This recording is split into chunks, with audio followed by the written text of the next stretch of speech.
자기부상열차, 우주왕복선, 케이블카. 모두 이미 알고 있는 것들이죠. 하지만 여기는 밝은 면이잖아요. 말도 안 되는 요상한 꿈속에서도 상상해낼 수 없는 희한한 교통수단들이 아직도 많이 있다고요. 제트 엔진 열차는 어때요? 아니면 재봉틀이 달린 자전거는요? 절 못 믿으시겠다고요? 저희 엄마도 그래요. 자, 어쨌든 한번 보세요. 1. 하발하발. 필리핀은 오토바이 택시인 트라이시클과 모토렐라가 유명하죠. 하지만 하발하발은 정말 눈에 띕니다. 일반 오토바이는 운전자와 사이드카가 있으면 최대 4명까지 탈 수 있죠. 하발하발은 최대 12명 혹은 13명의 승객을 태울 수 있도록 개조된 고유의 상당히 위험한 오토바이입니다. 좌석의 뒤쪽으로 확장되거나 승객을 앉히기 위한 T자 모양의 크로스빔이 있습니다. 이제 국내에선 사용이 금지됐지만 정말 멋진 광경이었을 것 같죠? 이제는 여행 중 음식 파는 데만 사용되죠. 그래서 하발하발에서는 후루룩만 할 수 있어요. 2. 아이스 엔젤. 이 반은 보트고 반은 얼음인 차는 슈피리어 호수의 아포슬 제도의 섬 중 가장 큰 섬인 마들린 섬으로 가는 겨울에만 운영되는 교통수단입니다. 따뜻한 기간에는 전기 여객선을 타는 게 문제 없지만 물이 얼어버리면 아이스 엔젤이 길을 나서죠. 아이스 엔젤 뒤쪽에는 공기 프로펠러가 있고 앞쪽에 바퀴가 한 개 있고 선체를 따라 썰매가 있는데 이는 얼음 위에 무게를 균등하게 퍼뜨려줍니다. 그런데 이 이름 말고 다른 이름도 있는데 그건 또 다른 이상한 수송수단에도 사용됩니다. 3. 윈드슬레드.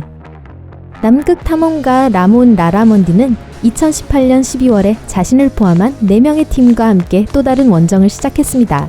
그리고 그들의 이동수단은 윈드슬레드였습니다.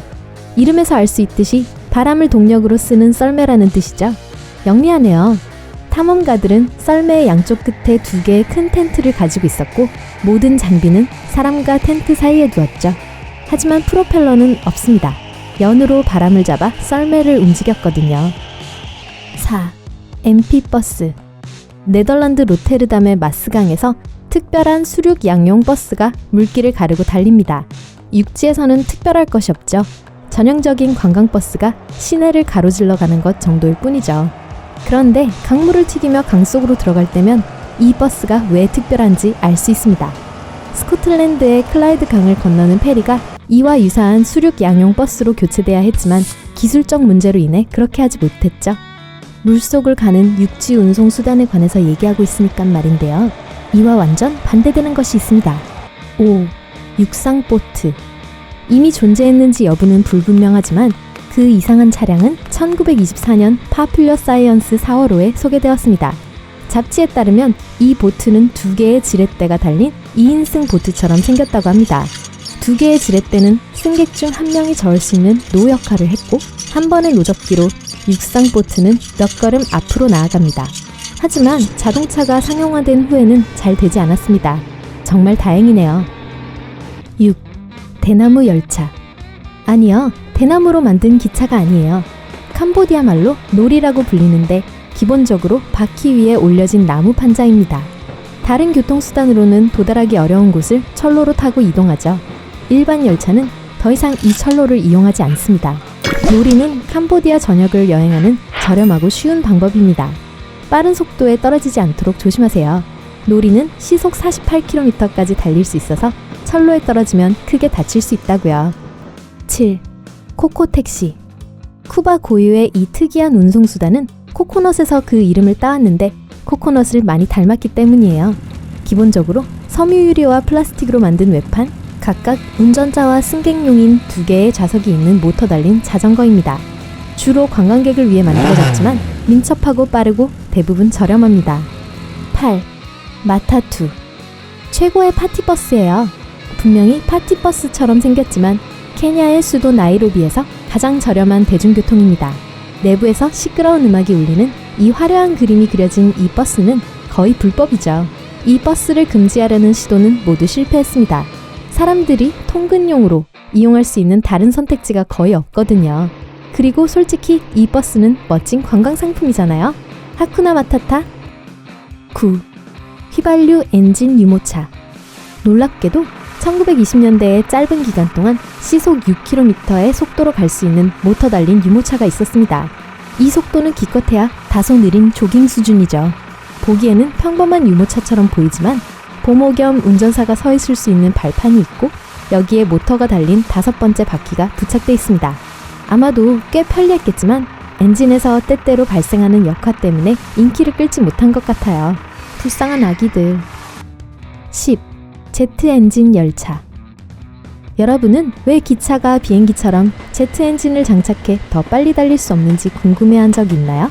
1950년대에 몇몇 국가들이 같은 생각을 해서 열차 위에 제트 엔진을 부착한 열차 2대를 발명했습니다. 기차는 실제로 더 빨리 이동했지만 다른 모든 장점보다 연료 소비량에서 오는 단점이 더 큰 것으로 밝혀졌으며 이건 시작에 불과합니다. 한 번 탈 때의 승차 비용이 너무 비싸서 프로젝트가 폐기되었죠. 하지만 기차와 비행기를 합치려는 시도는 그뿐만이 아니었습니다. 11. 기차 비행기. 제트 엔진이 발명되기 전에 조지 베니는 이 이름을 기억하세요? 다소 이상한 아이디어를 제안했습니다. 그는 날개 없는 비행기의 프로토타입을 만들었는데 위쪽에는 모노레일 형태의 막대가 있고 아래쪽은 기차 레일 위에 안정되어 있었습니다. 베니에 따르면 앞쪽의 전동 프로펠러는 기차 비행기가 시속 195km의 속도에 도달할 수 있게 해줍니다. 혁명적 아이디어가 전 세계적으로 많은 관심을 얻었지만 충분한 자금을 모을 수가 없어서 프로젝트가 폐쇄되었습니다.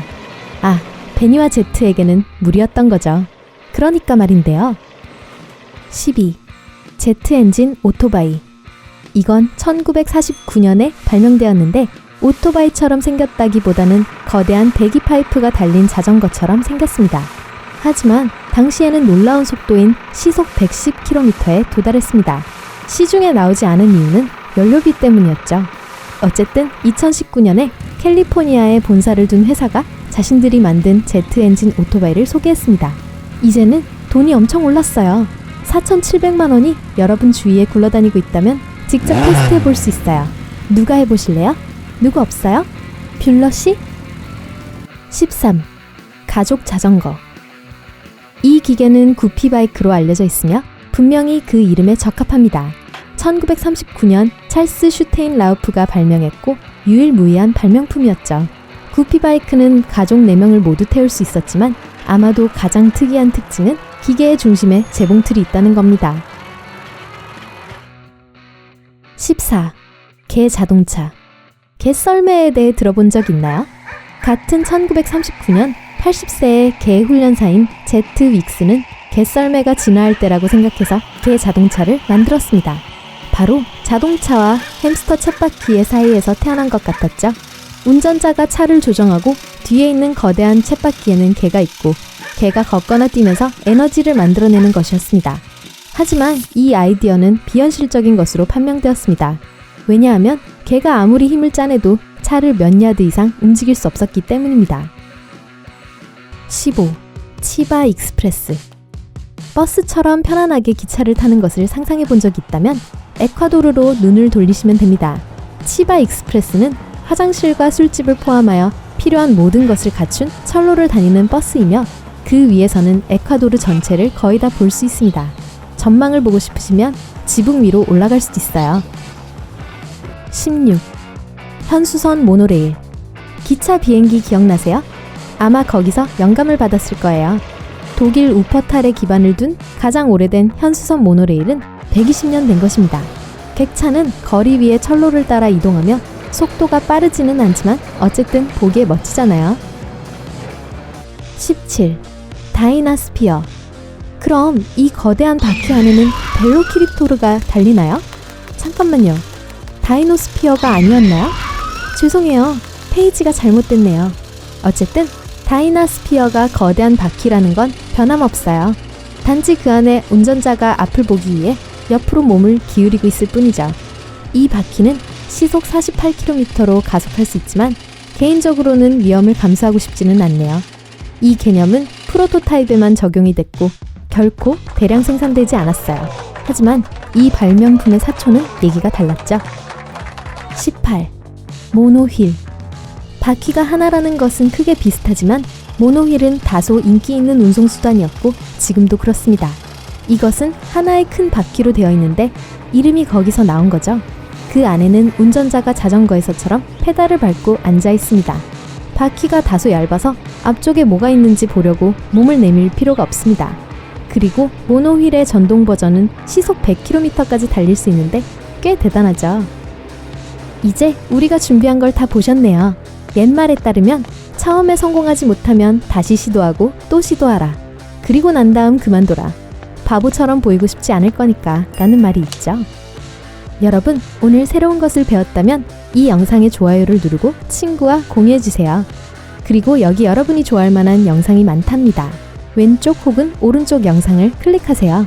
그리고 밝은 면과 함께 하세요.